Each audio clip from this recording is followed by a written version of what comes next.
This Torah class is brought to you by TorahAnytime.com. Okay, good afternoon, everyone. Shalom Aleichem. Baruchim Haba, and we continue in the Orchos Chaim of the Rosh. We are up to number 113. Kuf Yud Gimel. Al titain belibcha bilvavecha. Do not place in your heart kina, jealousy.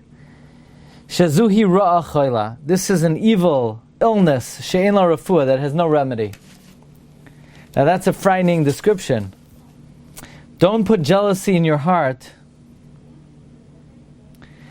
because it's an illness, an evil illness that has no remedy. Now what does it mean it has no remedy?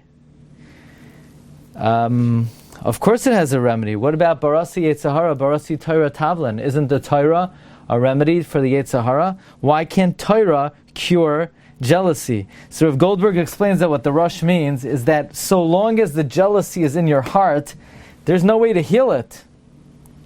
Because somebody who's jealous of their friend, they cannot even enjoy what they themselves have. It's not like taiva or kavod. Person has desire. There are sometimes you could fulfill it in a different way. Somebody wants kavod, it could be achieved in a different way. But someone who's jealous of their friend cannot console the person with anything. If somebody's jealous, nothing they have is valuable. Like Haman said, V'chol zeh inenu shoyve li, whatever honor I have is nothing if I'm jealous of Mordechai. Now interesting, Rav Goldberg brings that jealousy is actually a very important character trait. And much of what people accomplish in this world is only because of jealousy. The Yalkut on Tehillim says, if not for jealousy, the world would not stand. A person would not plant a vineyard, would not get married, a person wouldn't build a house. If not for jealousy, Avram Avinu would not have done chesed. When Malki Tzedek came out of, met Avram Avinu, and he came out of the Teva, so Avram said, what do you do there? So Malki Tzedek said, we did tzedakah. He said, what tzedakah did you do? Were there aniyim there? There was only Noach and his sons. Who did you do tzedakah with? So Malki Tzedek said, I did tzedakah with the animals, the wild animals, the birds. We didn't sleep at night. We gave to all of the animals and all the wildlife. Avram said, wow, if Malki Tzedek and Noach, they never would have left the Teva had they not done chesed, and because they gave tzedakah, they left. I, who have the opportunity to do chesed to man, alachas kama v'kama, I need to do it. So because Avram was jealous of Shem and Noach, he did chesed to people. So you see, even the great Baal Chesed Avram Avinu, if not for the fact that he was motivated by a degree of jealousy, he wouldn't have done chesed. Now, why does the Rosh say that it's a ra chayla, it's an illness?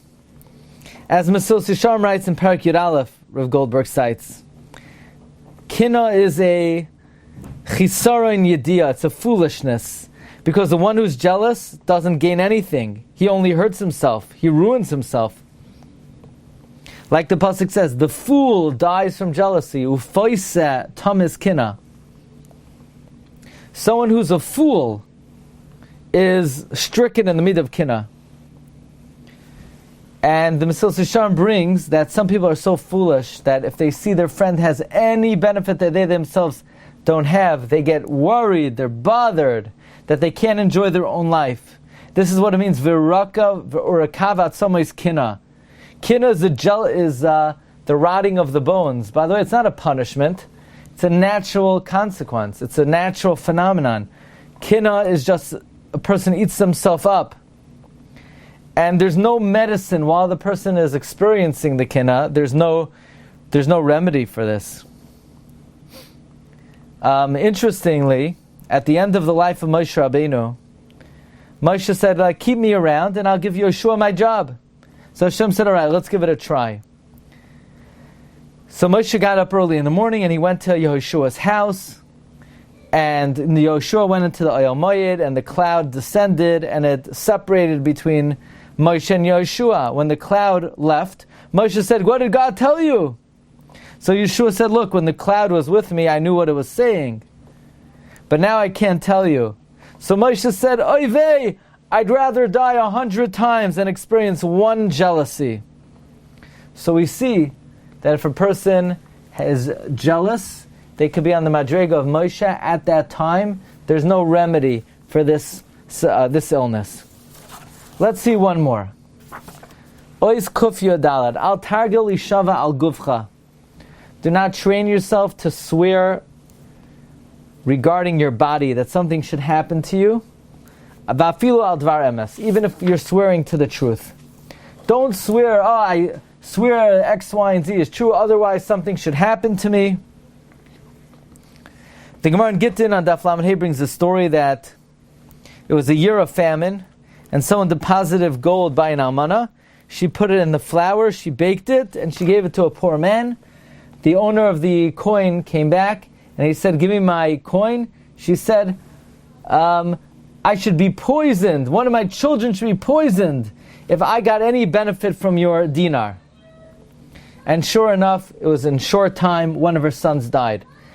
And the Chachamim heard, and they say, if someone who swore truthfully, because this woman did not benefit from the dinar, so certainly if someone who swears falsely, alachas kama l'kama. Now, that's what the Rosh means. Don't swear on your body that something should happen to your body. Now the Gemara over there asks, why was she punished if she swore truthfully? And the Gemara says, well, it wasn't really truthfully, because she benefited the fact that there was gold in the bread that she baked, so then she didn't have to put in that amount of flour, so it wasn't completely true. Which implies that if somebody swore truthfully, they wouldn't be punished. But from that story, the Chachamim refrained from swearing under all circumstance because of the severity of a shvuah.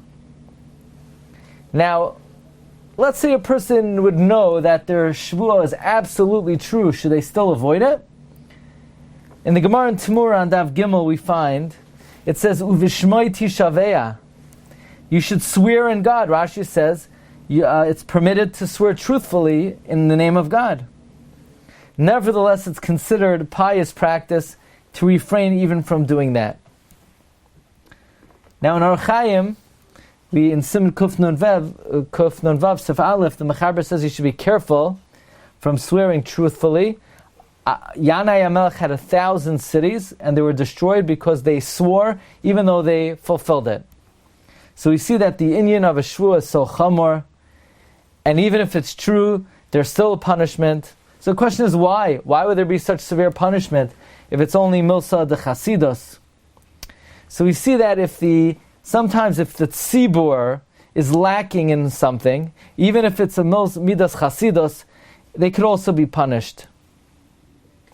We find such a thing that the great people of the generation are sometimes punished for midas chasidus, like we find Machlon and Kilyon. The Rambam says they died because they left Eretz Yisrael at a time of hunger. So it could be the klal in general is punished for lack of midas chasidus, but from this Gemara we learn the severity of shvuah, and one should avoid swearing basically, even if it's true, under all circumstances. Okay, we'll hold it over here, but Hashem will pick it up tomorrow. Hope everybody could join us. Bracha v'atzlacha. Have a great day. Be well. You've just experienced another Torah class brought to you by TorahAnytime.com.